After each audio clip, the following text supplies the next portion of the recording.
ماذا تريد ان اصنع بامتك، میرے مصطفیٰ بول میں تیری امت کے ساتھ کیا کروں؟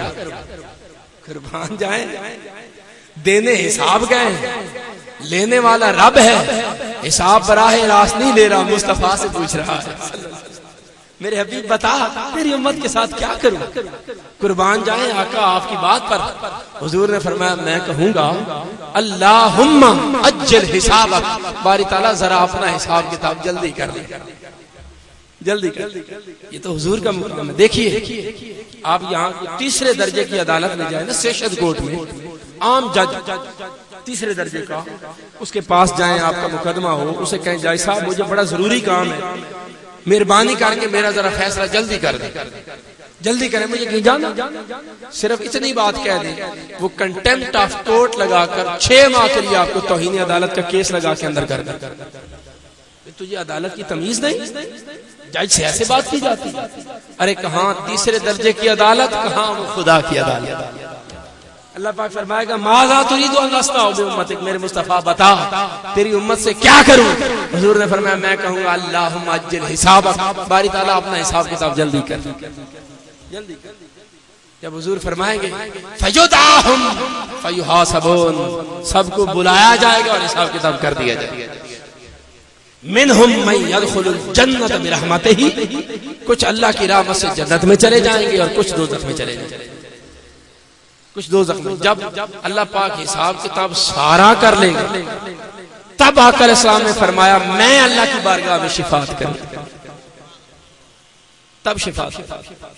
اور وہ شفاعت کیا ہوگی؟ حضور نے فرمایا اللہ پاک مجھے اختیار دے گا، اور مجھے اختیار دیا گیا، خیرت بین ان یدخل نصف امتی فی الجنہ وبین الشفاء، اللہ پاک نے مجھے اختیار دیا کہ اگر میں چاہوں تو بغیر حساب کتاب کے آدھی امت کو جنت میں لے جاؤں، اور اگر چاہوں تو میں شفاعت کو چن لوں، شفاعت لے لوں۔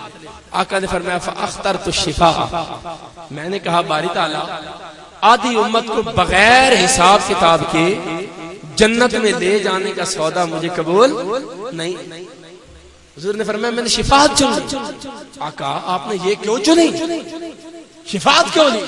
آقا نے فرمایا فَإِنَّهَا عَامٌ، یہ عام تھی، وہ تو ایک خاص کوٹا تھا، میں انہیں جنت میں بھیج دیتا، کوئی گناہگار امتی بعد میں آ کر مجھے آواز لگاتا یا رسول اللہ مجھے بھی بخشوا دے، پھر میں کیا کرتا؟ میں نے کہا باری تعالیٰ یہ آدھی امت حساب کتاب کے بغیر جنت میں بھیجنے کی بات مجھے قابل قبول نہیں ہے، مجھے شفاعت دے دیتا کہ جتنے جی چاہے اپنے ساتھ جزا دے جاؤ۔ انہا عام، حضور نے فرمایا میں نے شفاعت چنی، یہ عام تھی۔ آقا آپ نے کیوں کس لیے چنی؟ حضور نے فرمایا تمہارا کیا خیال ہے کہ میں نے شفاعت نیک لوگوں کے لیے چنی؟ آقا نے فرمایا کیا تم یہ سوچتے ہو کہ شفاعت متقین اور پرہیزگار اور نیک لوگوں کے لیے؟ فرمایا نہیں نہیں، نیک لوگوں سے تو اللہ نے وعدہ فرما رکھا ہے کہ میں انہیں بخشوں گا۔ ان للمتقین مفازا، متقین انہیں کامیابیاں دی جائیں گی، جنتیں دی گی، ان کے نیچے نہریں رواں ہوں گی۔ تو نیکوں کو تو اللہ پاک نے فرمایا میں بخش دوں گا۔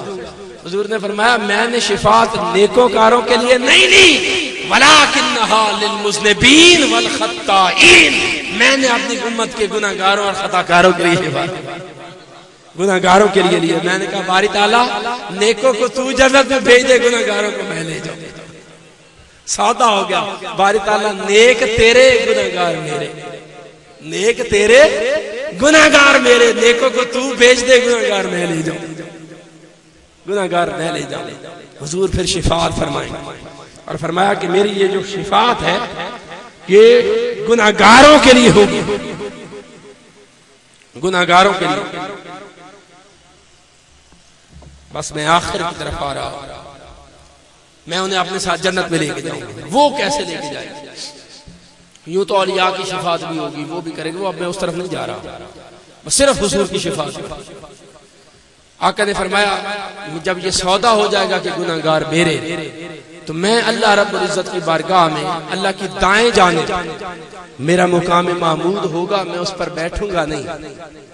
فَأُقْصَى يَوْمَ الْقِيَامَةِ حُلَّةٌ مِّنْ حُلَلِ الْجَنَّةِ، قیامت کے دن اللہ پاک مجھے جنتی لباسوں میں سے لباس پہنائے گا، میں دائیں جانب کھڑوں گا اور میرے سوا وہاں پر کوئی اور کھڑا نہیں ہوگا، اور لوائے حمد روز قیامت میرے ہاتھ میں میں کھڑا ہوں۔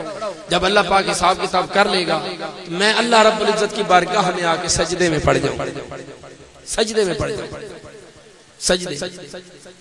اللہ پاک فرمائے گا یا محمد ارفع راسک قل یسمع لک سل توتا واشفع تشفع۔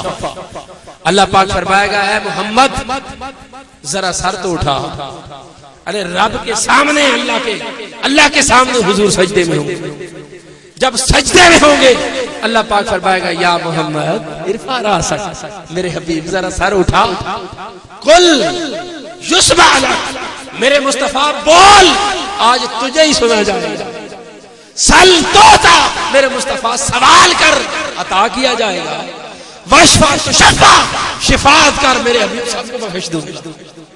آقا نے فرمایا میں کہوں گا رب امتی امتی امتی، باری تعالیٰ میری امت دوزخ میں جل رہی۔ اللہ پاک فرمائے گا میرے حبیب اگر دوزخ میں جلی گئی تو کیا ہوا؟